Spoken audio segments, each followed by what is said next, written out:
Карадария айылынын тургуну Таласбек Узаков жарандардын малдарын акчага багып тиричилигин өткөрүп келген. Ушул жылдын 17 май күнү 9 мал, 26 май күнү 13 мал жоголгон. Жалпы 22 мал белгисиз экендиги айтылууда. Суу улуу келип, жарым малын аркы бетке өтүп, жарымы бер жакта калып, ошо суудан кечип өтүп карачу элем. Ушу 17 күндөр бир 8 уй жоголду.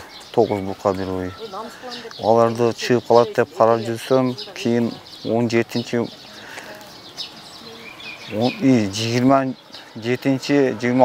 27 май күнү бардыгы жок да, такыр таппай калды. Жер жутуп кеткендей болуп калды.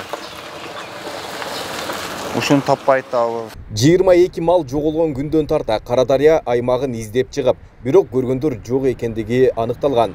Малдар Өзбекстан менен чектеш аймакта кайтарылгандыктан коңшу өлкөгө өтүп кеткендиги болжолдонууда. Өзбекстанга же өтүп кеткен, же урдап кетип, зымды наглый кыркы урдап кетип, кайра эме кылып коюшканда, эми биздин тиричилигибиз ушу мал менен эле. Ушу малды чогултуп, быйыл эми малды чогултуп, элдин малын багып, тоого чыгып келсемби деп, ошо тоого чыгам деп атканда, мына суу көбөйүп кетип, сайда, дайрада. Эми суу азайсынчы деп бир күн алаксып туруп калды да. Дайыны чыкпаган болсо 22 малдын каражатын ээлерине кайтарып берүүгө чамасы жоктугун айтып, тийиштүү органдар малдарды кайтарып алууга жардам берүүлөрүн суранышат. Менин азыр тиричиликке байланыштуу бар, 4 уулум бар.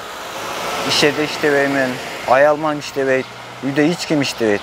Ошо мен бир гана ошо мал багып тиричилик кылат элем, ошо элдин малын багып, ошо чайпылы чыгарып. Эми азыр мага жуда кыйын акыбалга түшүп калдым. Эми 22 малды биздин төлөп бергенге азыр шартыбыз жок. Көрүп жолдошум деле иштебейт, өзүм деле мына үйдө отурамын. Ушуга жогорку тараптардан жакшыраак жардам берип коюшуңуздарды суранам. Жалал-Абад облустук чек ара өкүлү Өзбекстандын чек ара кызматынын өкүлдөрү менен байланышкан.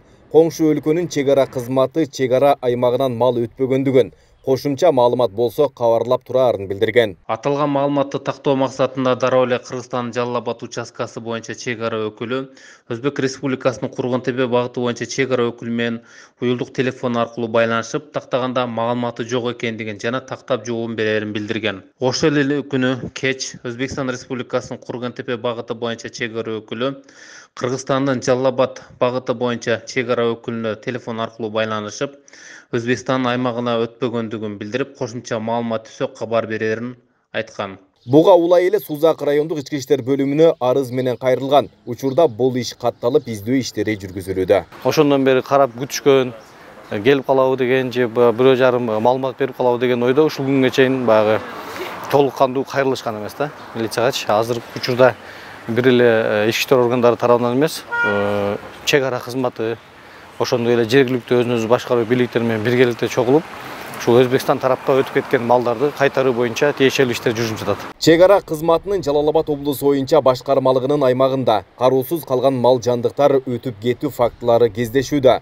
Жыл башынан бери Кыргызстандын аймагынан 42 баш жылкы, 53 баш ийри мүйүздүү жандык жана 9 баш майда мүйүздүү жандык өтүп кеткен. Ал эми Өзбекстандан 2 баш ийри мүйүздүү жандык, 5 баш жылкы өтүп кеткен.